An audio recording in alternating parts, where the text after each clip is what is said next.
365 every single day. And so this was an event that I really wanted to participate in because it made sense.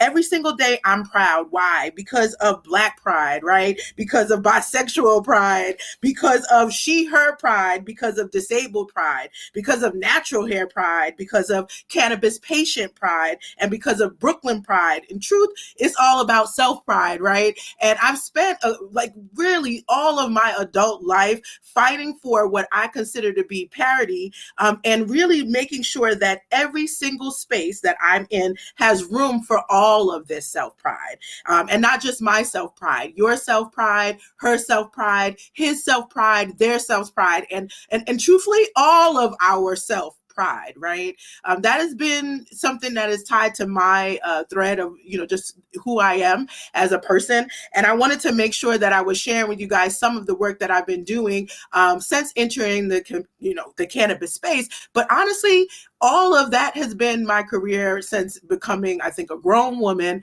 and a businesswoman, doing things that I feel like are meaningful in the work in order to create that space for our self-pride, whether it was creating a plus size market, really turning around the industry and the business for Target and creating a brand and ensuring that there was self-pride and body pride, or being a multicultural strategist for Target as they tackle hair and beauty, and making it prideful to have natural hair and to be able to demand shelving and space and the like. And again, natural hair pride. And then becoming the WeedHead and recognizing that I need this industry to work well to live as a cannabis patient, and having the utmost pride in how that gets done and the work that I get to do every day. I came out of the closet as the WeedHead 5 years ago, and now fast forward to today, I am a cannabis regulator, an educator, and I've been working on amazing things with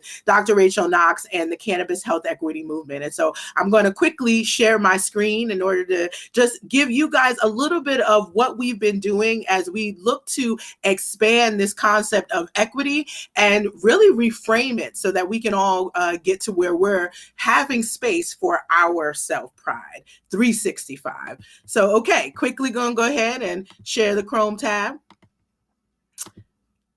Now, of course, when I'm in this, I can't see my screen in terms of whether or not you guys are chatting it up, but it's only 5 slides, and I wanted to quickly go through them with you. I believe, and I think everyone here, we all know what cannabis criminalization has done. We know that it was racially biased in its intent, and we believe at the Cannabis Health Equity Movement that in order for us to get to the point where we are going to see equity, see remediation from those harms that have been done, cannabis legalization laws and regulations must remediate every aspect of cannabis prohibition. But we've got to be asking for the right thing, and we've got to be on the right page when it comes to equity. And so that's where these pillars of health equity, developed by the Cannabis Health Equity Movement under the leadership of Dr. Rachel Knox, comes into play, because I think we've been really shallow in the way we think about it. And if we want to fit all of that pride that I talked about in the beginning of my discussion with you, if we want to fit that in, we've got to be thinking about equity in a broad way, a total way. And for us, total equity is health equity. And these are the pillars as we see them. Now, of course, economic equity, we actually see this right away as something that we discuss when we're talking about cannabis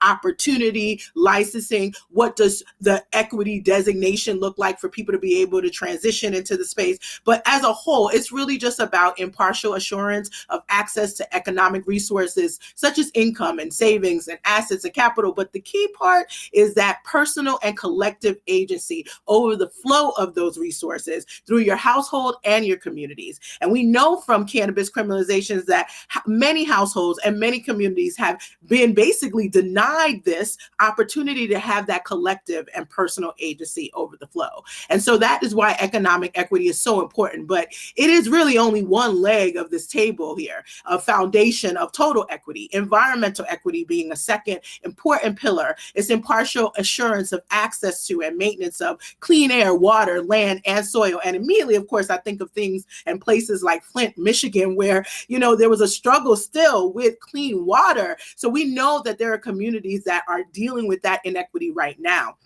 across the country, globally, that is a challenge. And so that is something that not only can cannabis revenue help resolve for with reinvestment back into these communities, but cannabis itself can remediate the soil and be used as a tool. Additionally, we see human equity as a really important component of health equity and total equity.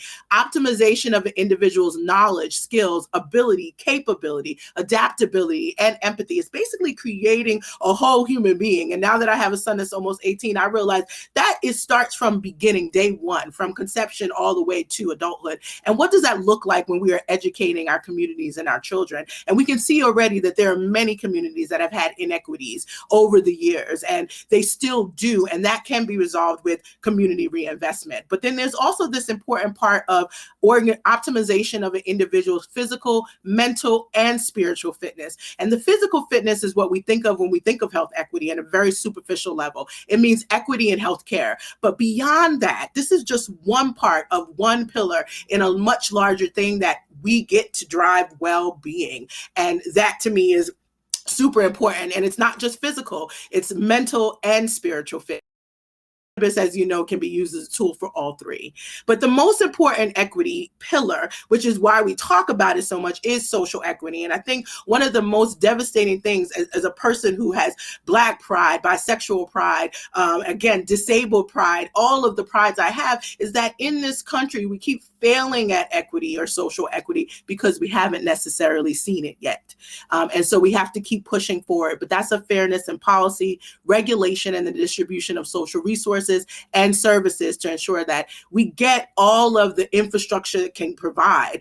And we also get impartial and continual access to all three of these other pillars. And so that's why we focus so much on it, and why it's something that we have to continue to fight for when we think about regulations and the law. But while social equity is absolutely the vehicle, this total equity and health equity is our destination. And so that's the reframing we need to do. And cannabis is just a demonstration. The truth of the matter is this is actually ubiquitous in everything that we should be doing in our country for sure, but globally as well. I'll just end here and say that cannabis is an integral solution for achieving health equity for all. We are looking to demonstrate it as part of the cannabis health equity movement, and there are ways that everyone can get involved. You're here, you need to continue to educate yourself, learn the history, learn the science, do the work, and then pay it forward, advocate, educate, share the truth, dismantle the stigma. I do that by saying I'm a cannabis patient every day, all day, and participate, whether you're ancillary side or see the solution. And last but not least, demonstrate. Build your coalition, whether it's the Tokeativity team and community or beyond. And I would say thank you so much for having me come to the stage, especially after the Weed Queen. You know, it has been a blessing to certainly share this message with you, but we're bigger than just the small equity in which we've sort of discussed. We can do so much more, and I think that cannabis can be the tool that helps us get there. Thank you so much.